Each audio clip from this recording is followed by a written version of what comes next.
मेरा नाम मनीष है और मेरी उम्र 35 साल है।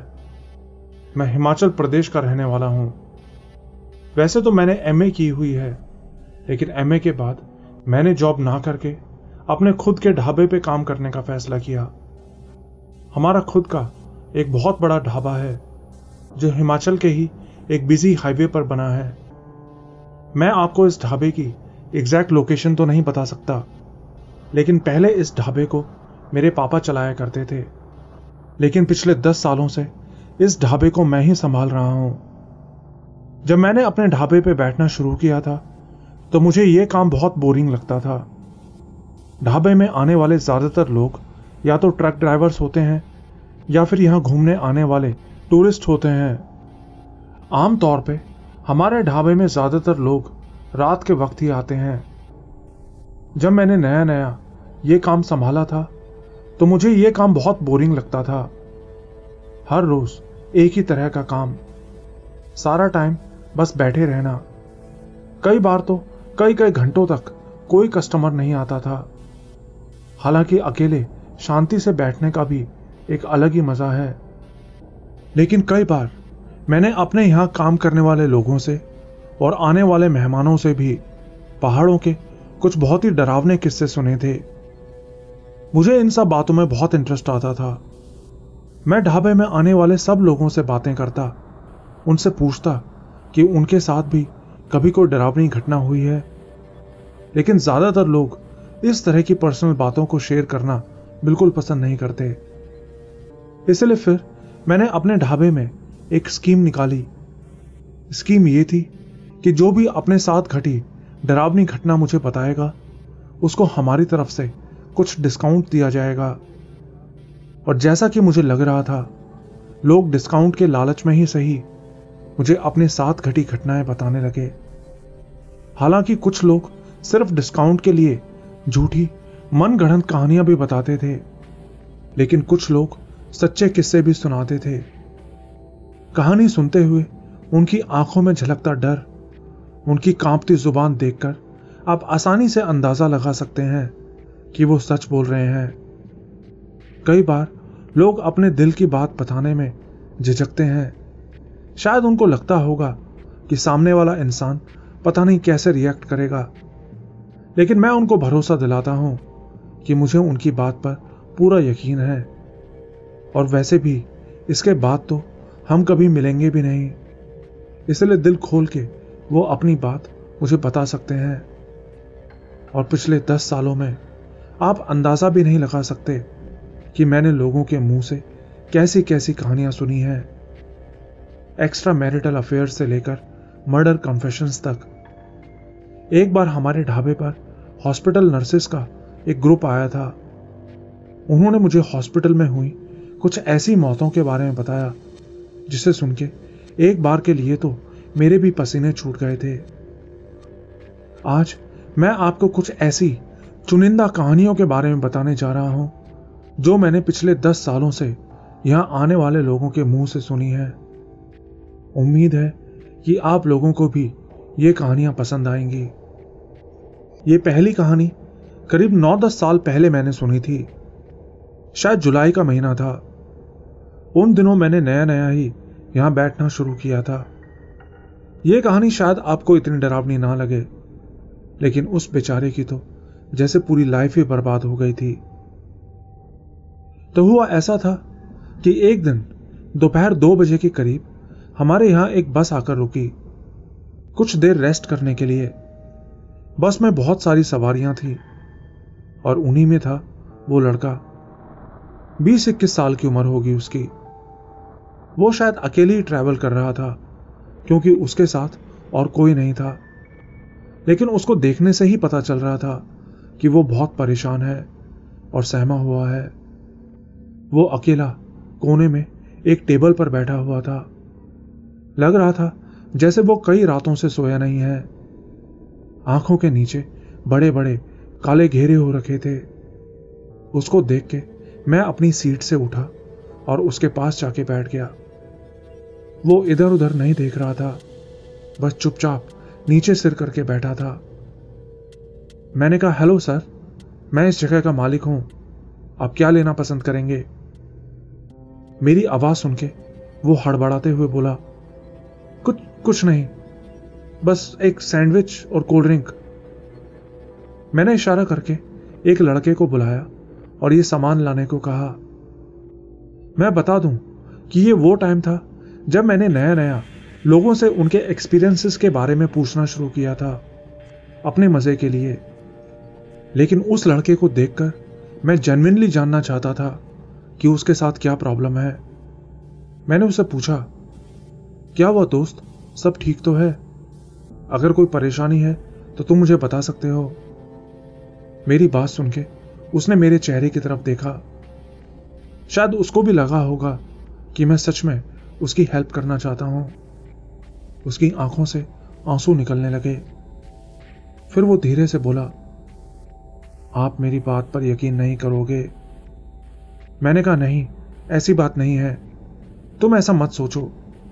वैसे भी कुछ देर बाद तुम्हारी बस यहां से चली जाएगी और फिर शायद हमारी मुलाकात कभी नहीं होगी, इसलिए जो कुछ भी है तुम मुझे बता सकते हो। मेरी बात सुन के वो कुछ देर के लिए चुप हो गया। मुझे लग रहा था कि ये शायद कुछ नहीं बताएगा, लेकिन तभी वो बोला, एक औरत मेरा पीछा कर रही है, लेकिन वो कोई इंसान नहीं है। उसने बताया कि वो शिमला के एक कॉलेज में स्टूडेंट है और अपने घर से दूर हॉस्टल में अपने एक रूममेट के साथ रहता है। उसने बताया कि एक रात वो अपने दोस्तों के साथ जंगल में घूमने के लिए गया था। उनका प्लान था रात भर जंगल में रुक के मस्ती करने का और सुबह कॉलेज वापस आ जाने का।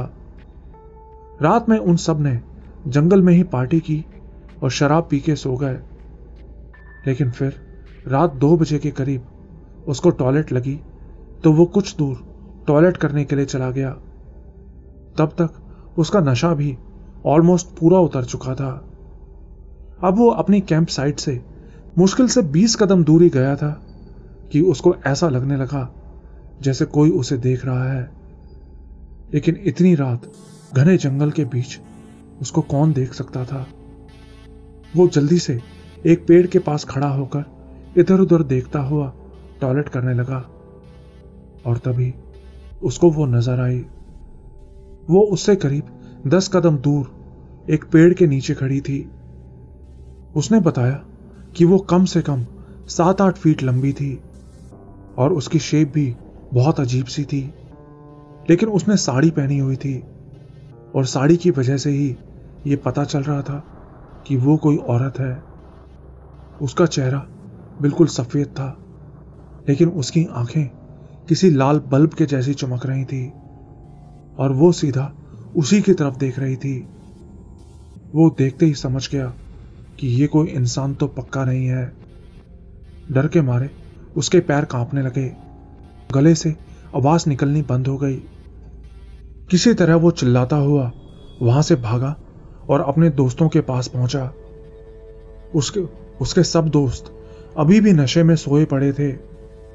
उसने अपने दोस्तों को उठाने की कोशिश भी की, लेकिन सब के सब गहरी नींद में थे। उसने बताया कि वो बहुत ज्यादा कोशिश भी नहीं कर रहा था अपने दोस्तों को उठाने की, क्योंकि वो नहीं चाहता था कि उसके दोस्त उसको डरपोक कहें और उसका मजाक उड़ाएं। वो बस चुपचाप अपने दोस्तों के बीच में बैठ गया और सुबह होने का वेट करने लगा। अकेले जंगल से बाहर भी नहीं जा सकता था। उसने बताया कि वो रात तो जैसे तैसे बीत गई और वो सही सलामत अपने हॉस्टल में भी पहुंच गया। लेकिन अगले ही दिन उसको बुरी तरह उल्टियां होने लगीं, जबकि उसको पहले कभी उल्टी नहीं होती थी। लेकिन उस दिन उसको लगातार आधे घंटे तक उल्टी होती रही। उसको लगा शायद रात में ज्यादा शराब पीने की वजह से उसकी तबीयत खराब हो गई होगी। उसने अपने दोस्तों को भी उस औरत के बारे में बताया, लेकिन उसके दोस्त बोले कि वो तो बचपन से ही जंगल में घूमते जाते रहे हैं, उन्हें तो कभी कोई चुड़ैल नहीं दिखाई दी। वो बोले कि वो पक्का तेरा वहम होगा, दारू के नशे में तुझे चुड़ैल दिख गई होगी। किसी ने उसकी बात पे यकीन नहीं किया। उसने बताया कि वो पहली बार था जब उसने उस चुड़ैल को देखा था, लेकिन वो आखिरी बार नहीं था। उसने बताया कि उसे नहीं पता वो क्या थी, कोई चुड़ैल थी या कोई भूत, लेकिन वो जो कुछ भी थी उस दिन के बाद से मेरे पीछे पड़ गई है। अगले ही कुछ दिनों में मेरी तबीयत खराब होने लगी। थोड़ा सा भी कुछ खा लेता तो पेट खराब हो जाता। पहले तो मुझे लगा शायद मुझे कोई फ्लू या कोई इन्फेक्शन हो गया है, लेकिन बहुत सारे टेस्ट करवाने के बाद भी सब टेस्ट नॉर्मल आते। ऐसा भी नहीं था कि मुझे महसूस हो रहा था कि मुझे कोई बीमारी हो गई है। मैं अंदर से बिल्कुल हेल्दी महसूस करता था, लेकिन उल्टी और दस्त होते रहते थे। धीरे धीरे मैं उस चुड़ैल के बारे में भी भूल गया था, लेकिन फिर करीब 10 दिन बाद वो मुझे फिर से दिखाई दी। इस बार वो ठीक हमारे रूम की खिड़की के बाहर खड़ी थी। उसको देखते ही मेरी चीख निकल गई। मेरी आवाज सुन के मेरा रूममेट उठा तो उसने भी उस चुड़ैल को देखा। उसको देख के उसकी भी डर के मारे हालत खराब हो गई। पिछली बार जब मैंने उसे देखा था तो वो बस मेरी तरफ देख रही थी, लेकिन इस बार उसके चेहरे पे स्माइल थी, एक अजीब सी डरावनी स्माइल। कुछ देर बाद हम दोनों ने हिम्मत करके कमरे का दरवाजा खोला और जल्दी से चिल्ला के वार्डन को और बाकी स्टूडेंट्स को वहां बुलाया, लेकिन तब तक वो चुड़ैल गायब हो चुकी थी। जब वार्डन को इस बात का पता चला तो वो हमसे कुछ पूछने या मदद करने के बजाय उल्टा हम पे ही चिल्लाने लगा। उसको पक्का यकीन था कि हम प्रैंक कर रहे हैं, और फिर हमें वार्निंग देकर वो वहां से चला गया। लेकिन मुझे इस बात का सुकून था कि मैं अकेला नहीं था जिसने उस चुड़ैल को देखा था। मेरे दोस्त ने भी उसको देखा था। चुड़ैल को देख के वो भी बहुत डर तो गया था, लेकिन उसके साथ वैसा कुछ नहीं हुआ जैसा मेरे साथ हुआ था, उल्टी दस्त वगैरह। उस रात के बाद वो मुझे और भी कई बार दिखाई दी। ना सिर्फ मुझे बल्कि मेरे साथ जो भी होता वो उसको भी नजर आती थी, लेकिन वो उनको अकेले में कभी नहीं दिखती थी। सिर्फ तभी दिखती थी जब मैं साथ में होता था। मैंने पुलिस में भी कंप्लेंट की कि कोई औरत मेरा पीछा करती है।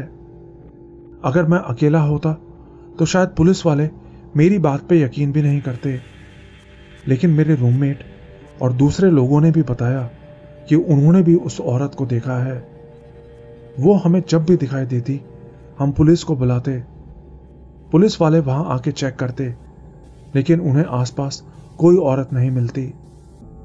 ना वो औरत कभी हॉस्टल के सिक्योरिटी कैमरा में रिकॉर्ड होती थी। 3 महीनों तक ऐसा ही चलता रहा।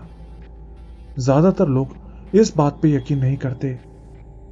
कुछ लोग सलाह देते कि तुम जल्दी से किसी बाबा या तांत्रिक के पास जाओ, लेकिन ये सब कुछ इतनी जल्दी बीत रहा था कि समझ नहीं आ रहा था कि मैं क्या करूं।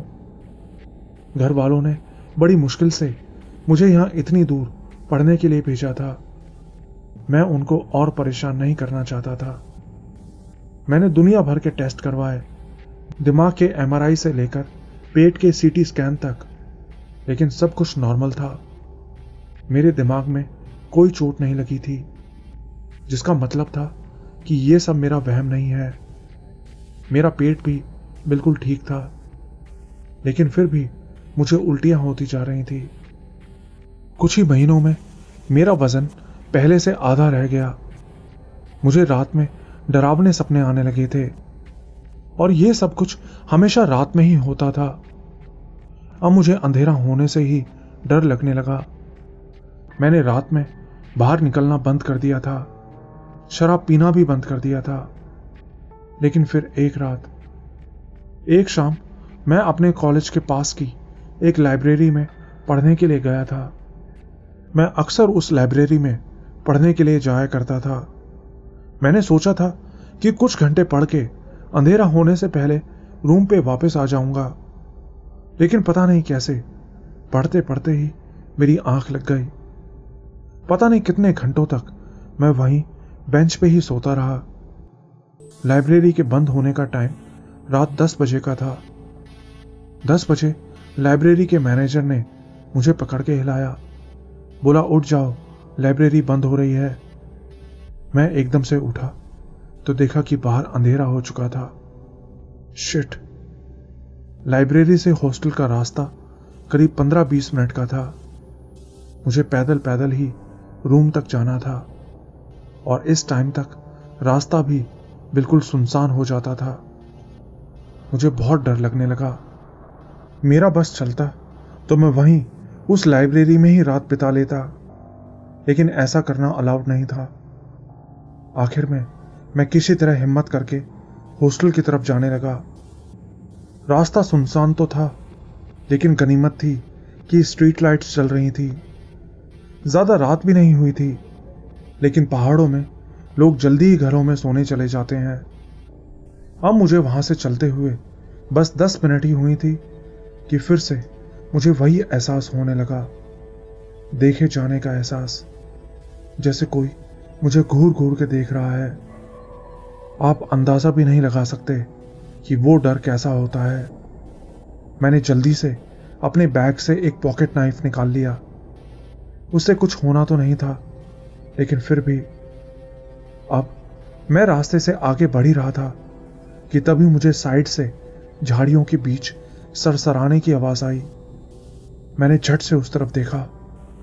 पहले तो मुझे वहां कुछ नजर नहीं आया, लेकिन तभी मेरी नजर उस पेड़ के ऊपर गई। वो उस पेड़ के ऊपर खड़ी थी, 7-8 फीट लंबी, वही एक पुरानी लाल सी साड़ी पहने हुए। लेकिन इस बार कुछ अलग था। उसने अपने हाथ में कुछ पकड़ा हुआ था, एक फूल, लाल गुलाब का फूल। और फिर उसने अपना हाथ आगे बढ़ाया, जैसे कि वो गुलाब का फूल मुझे देना चाह रही हो। ऐसा करते हुए उसके चेहरे पे वही डरावनी स्माइल थी। मैं उसी वक्त पूरी ताकत से वहां से भागने लगा। मुझे पक्का यकीन था कि पिछली बार की तरह वो मेरे पीछे भाग के नहीं आएगी, लेकिन नहीं, मेरे भागते ही वो भी धड़ाम से पेड़ से नीचे कूदी और मेरे पीछे भागने लगी। मुझे नहीं पता था वो शैतान चुड़ैल इतनी तेज कैसे भाग सकती है। उस लड़के ने बताया था कि वो हमेशा से एक अच्छा रनर हुआ करता था, लेकिन पिछले कई दिनों से तबीयत खराब होने की वजह से वो तेज नहीं भाग पा रहा था। और 4-5 सेकंड्स बाद ही उस चुड़ैल ने पीछे से उसका कंधा पकड़ के उसकी टी-शर्ट खींच दी।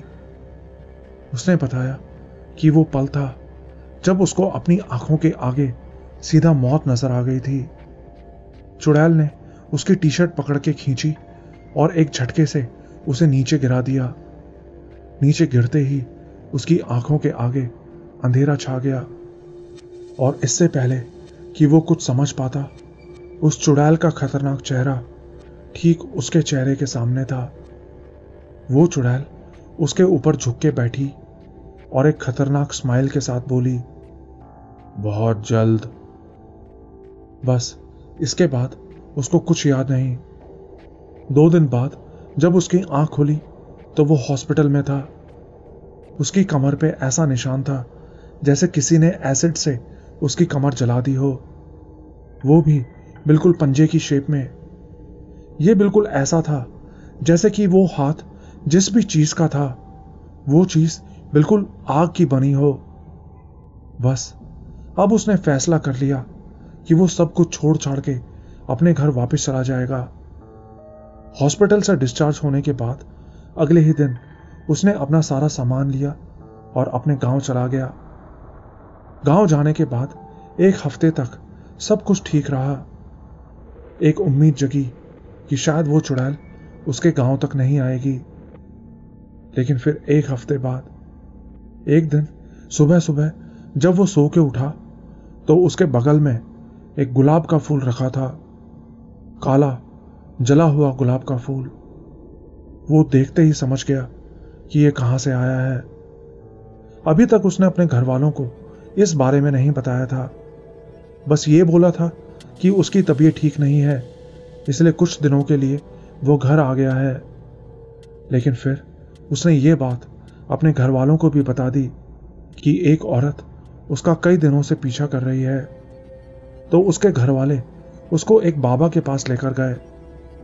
बाबा ने उसको पास में बैठा के उससे सारी बात पूछी और उसका हाथ पकड़ के सूंघा। बाबा ने बताया कि तुमने आने में बहुत देर कर दी है। तुम्हें उसी दिन मेरे पास आ जाना चाहिए था जब उस चुड़ैल ने पहली बार तुम्हें देखा था। बाबा ने बताया कि वो एक चुड़ैल है और वो कोई अकेली चुड़ैल नहीं है, बल्कि उसकी पूरी टोली है। ये चुड़ैलें हमेशा अपने शिकार की तलाश में रहती हैं। बाबा ने बताया कि ये चुड़ैल दिवाली के टाइम पर अपना एक अनुष्ठान करती हैं, जिसके लिए इनको बलि देनी होती है। उस टाइम पर बहुत सारी चुड़ैलें, किचकंडियां वगैरह पहाड़ों में इकट्ठा होती हैं। बाबा ने बताया कि वो चुड़ैल इसको भी दिवाली की रात अपने साथ ले जाएगी। तब तक वो इसका पीछा तो करेगी, लेकिन इसको मारेगी नहीं। इसके बाद उसके घर वाले उसको और भी कई बाबाओं, मौलवियों के पास लेकर गए, लेकिन कोई भी उस चुड़ैल को उससे दूर नहीं कर पाया। इसलिए अब वो एक शहर से दूसरे शहर बस मारा मारा घूम रहा है उस चुड़ैल से पीछा छुड़वाने के लिए। इतना कह के वो फूट फूट के रोने लगा। मैंने उसको अपने गले लगाया कि कुछ टाइम बाद वो मरने वाला है। एक इंसान के लिए इससे बुरा और क्या हो सकता है कि उसको पता हो कि उसकी मौत नजदीक है और वो अपने आप को बचाने के लिए कुछ ना कर सके। मैंने पहली बार किसी इंसान को इतना बेबस देखा था। मैं चाहता था उसके लिए कुछ करूं, उसकी मदद करूं, लेकिन मैं करता भी तो क्या। और फिर वो अपनी बस में बैठ के वहां से चला गया। आज इस बात को बीते इतने साल हो चुके हैं। मुझे नहीं पता वो लड़का आज जिंदा भी है या उस चुड़ैल ने उसको मार दिया। आज भी उसके बारे में सोचता हूं तो बहुत बुरा लगता है। लेकिन ये तो सिर्फ एक शुरुआत थी इन डरावने किस्सों की जो लोग मुझे सुनाने वाले थे, जिनके बारे में मैं आपको आगे बताने वाला हूं।